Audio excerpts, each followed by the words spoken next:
अस्सलाम वालेकुम व्यूअर्स। आज हम बात करने वाले हैं कुछ अदलिया में कुछ आज से बहुत 5 6 7 दिन पहले से बड़ी बहस चल रही है।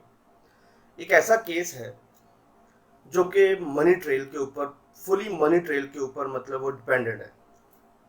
बात कुछ इस तरह से है कि अदालत में एक ऐसा केस आया जो कि एक 16,500 सैलरी लेने वाली खातून, जिनके इस टाइम यूके में 3 फ्लैट्स हैं, जिनकी काफ़ी एक्सपेंसिवली मतलब उनकी मालियत बताई जाती है। बात कुछ इस तरह से है कि हम लोग गर्दाने जाते हैं इस तरह से कि हमारे जो सोशल मीडिया पे आता है हम लोग उसको सुन के उसको फॉलो अप करते हैं।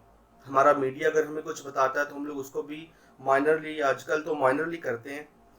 तो मतलब बहस कुछ इस तरह से है कि आपको मैं ज़्यादा आपका टाइम नहीं लूँगा, बस शॉर्टली आपको एक बात समझाऊंगा कि नैब क्या है और नैब क्या करता है, गरीब का इसको क्या एडवांटेज है या गरीब को इससे डिसएडवांटेज क्या है। ये आज हम सिर्फ इसके ऊपर बात करेंगे। एक मैं पहले आपको छोटी सी आज एक मैं मुकालमा सुनाऊंगा जजेस का आपस में। एक मतलब एक जस्टिस है, उनका नाम कुछ इस तरह से है जिनको कहा जाता है जी फायज ईसा। फरोग नसीम साहब जो कि जज हैं, उनके सामने ये केस आया जो कि नैब की मरहून मिन्नत ये केस उन तक पहुंचा कि नैब ने मतलब उनको पहले बुलाया फायज ईसा को कि आप आइए और हमें अपनी जो आपके फ्लैट्स हैं या आपकी जो भी मतलब ज़ाती प्रॉपर्टी हैं उनका हमें आके आप ज़रा एक्सप्लेन कर दीजिएगा। फरोग नसीम साहब ने मतलब शुरू हुई अदालत, सारा कुछ वहाँ पे एक मेला सजा हुआ था। फरोग नसीम साहब का सुप्रीम कोर्ट में कुरानी आयात का हवाला था। तो वहाँ पे कुछ मौजूद बहुत ही बाइज्जत लोगों ने ये बात कही कि जवाब आया, हमें कुरान का हवाला ना दें, हमारा कोई लेना देना नहीं। जुमेरात को रिसेंटली फायज ईसा केस में फरोग नसीम का जजों से एक मुकालमा हुआ। जस्टिस मुनीर मलिक का कहना था अगर फायज ईसा की बीवी टैक्स दहिंदा है, मतलब अगर वो टैक्स पेयर है, तो इसकी जायदाद के मुतल्लक सवालात फायज ईसा से क्यों कर रहे हो। फरोग नसीम ने यहाँ पे एक माकूल सा जवाब दिया कि जिस ज़माने में वो जायदाद खरीदी गई इस वक्त बीवी बच्चे फायज ईसा की जेर कफालत थे और इसी साल फायज ईसा की बीवी ने चंद हजार का मामूली टैक्स भी दिया था। साथ साथ जायदाद खरीदने के कोई मनी ट्रेल इसकी बीवी बच्चे ना दे सके। वो मनी ट्रेल अभी दे दें, केस आज ही ख़त्म हो जाएगा। फरोग नसीम का इस्लामी कानून का हवाला देने पर बेंच के सरबरा उमर अताब बंदयाल का सवाल कुछ इस तरह से था, क्या हम आज़ादाना आइली कवानीन में इस्लामी कवानीन डाल सकते हैं? अगर ऐसा है तो फिर एक गैर मुस्लिम हिंदू के साथ क्या मामला होगा? फरोग नसीम का इस सवाल पर जवाब कुछ ये था, हिंदू मज़हब में तो औरत आज भी आज़ाद नहीं है, वो तो हमेशा मर्द की ताबे और जेर कफालत रहती है। हत्ता के रस्म सती में इसके शोहर के साथ जिंदा जलाया जाता था और अब भी कुछ इलाकों में ऐसा होता है। इसलिए अगर हिंदू जज या कोई और हिंदू अफसर ऐसा केस आए तो इसे भी बतौर कफील सवाल किया जा सकता है। मतलब कि अगर कोई भी इस्लामी जमहूरिया पाकिस्तान में केस आता है तो नो डाउट, नो इशू कि वो मुस्लिम है या वो किसी भी मतलब कम्युनिटी से या किसी भी रिलीजन से वो ज्वाइंट है तो या उसका ताल्लुक है, तो उसके साथ हम लोग कुछ भी ऐसा वैसा कर सकते हैं। हमारा जो कानून है वो इस्लामी कानून है। माइनॉरिटी में, माइनर में हम लोगों ने बहुत ज़्यादा उसमें मतलब कर दिया हुआ है। मगर इशू ये है कि जो भी आएगा उसके सवालों के जवाब तो देने होंगे।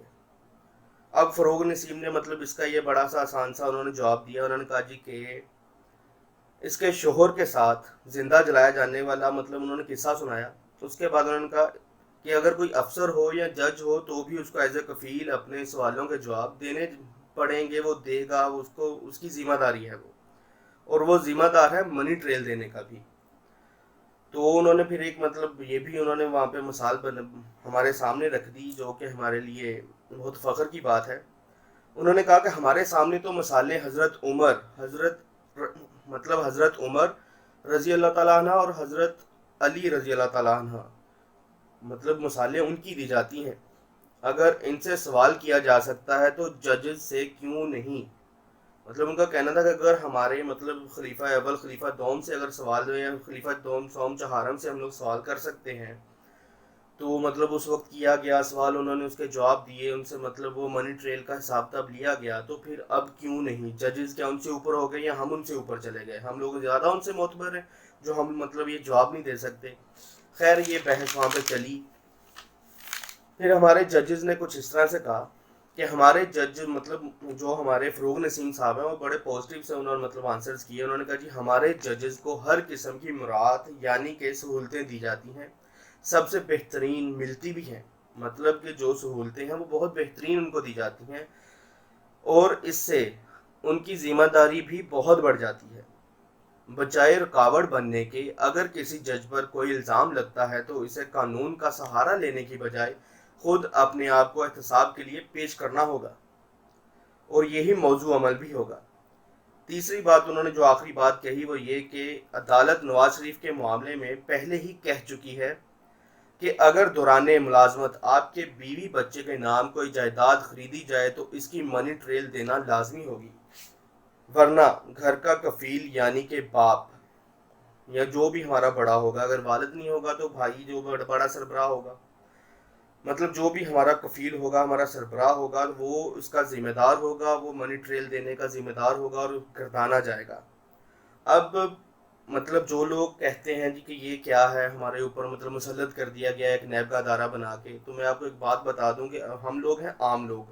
عام لوگوں کے لیے صرف اتنی سی بات بتاتا چلوں کہ نیب نے کسی غریب کو کبھی تنگ نہیں کیا، نیب نے کسی کا گلا نہیں دبایا. وہی لوگ، صرف اور صرف وہی لوگ نیب کے خلاف کھڑے ہوتے ہیں جن لوگوں نے جرائم کیے، حرام کا پیسہ کمایا، ملک کو لوٹا اور پاکستان کی باقیات کا مذاق اڑایا. میرا آپ سب کو صرف اتنا سا پیغام ہے، as a Pakistani, as a مطلب ایک نارمل وے میں آپ کو ایک اپنا سب کچھ مانتا ہوں پاکستانیوں کو، آپ ہمارے ہیں، ہم آپ کے ہیں، سب ایک دوسرے کے لیے ہیں. بس اتنا سا پیغام ہے آپ کو کہ پہلے سوچئے، سمجھیے اور پھر فیصلہ کیجیے. اور آپ کا اور ہمارا صرف اتنا بنتا ہے کہ جو سچ ہے اس کا ساتھ دیں، جو جھوٹ ہے اس کو دفع کر دیں، اس کے اوپر بحث نہ کریں. جھوٹ جھوٹ ہی رہتا ہے، چاہے جتنی دیر مرضی اس کے اوپر کالی چادر اوڑھی رکھیں. تو اینڈ یہی ہے کہ جو بھی بات ہمارے مطلب جج فروغ نسیم صاحب نے کہی 100% اوکے تھی، بالکل انہوں نے ایک خالصتاً بات کی کہ ایسا ہی ہوگا. اور نیب ادارہ وہ ہے جو کہ گناہ گار کو پکڑ رہا ہے. گناہ گار مطلب جنہوں نے ہمارے ملک کو لوٹا ہے، ان کے اوپر کہہ لے کہ تلوار لے کے ان کے سر پہ کھڑا ہے. اب جو چور ہے وہ تو بھاگے گا ہی، وہ تو کہے گا کہ جی نیب غلط ادارہ ہے، ایسا ادارہ بنا دیا ہے جو کہ صرف مطلب مسلم لیگ نون کے اوپر ڈیپینڈنٹ ہے. حالانکہ ایسا کچھ نہیں ہے. آہستہ آہستہ وہ اپنا ایک ایڈوانس لیول لے کے آ رہے ہیں، وہ بہت سے لوگوں تک پہنچے گا. جو لوگ جرائم پیشہ ہوں گے وہ لوگ ضرور پھنسیں گے، جن لوگوں نے حرام کی کمائی کی ہوگی وہ لوگ ضرور پھنسیں گے، اور جن لوگوں نے بہت سارا پیسہ پاکستان سے منی ٹریل کے تھرو باہر شفٹ کر دیا ہے وہ لوگ ضرور انشاءاللہ پھنسیں گے. اور ہماری دعا ہے کہ جن لوگوں نے ہمارے ملک کی باقیات کے ساتھ چھیڑ خانی کی ہے، جنہوں نے ہماری باقیات کے ساتھ مذاق بنانے کی پوری کوشش کی ہے، یا ہمارے مطلب غریب عوام کا پیسہ یہاں سے ٹیکس چوری کر کے اٹھا کے باہر لے گئے اور جا کے اپنے آپ کو مطلب ہمارا ملک کو مزید کیچڑ کی طرف دھکیل دیا، انشاءاللہ ان کا احتساب ہوگا. اسی کے ساتھ میں آپ سب سے اجازت چاہتا ہوں. اللہ آپ کا اور ہمارا حامی و ناصر ہو. اللہ حافظ.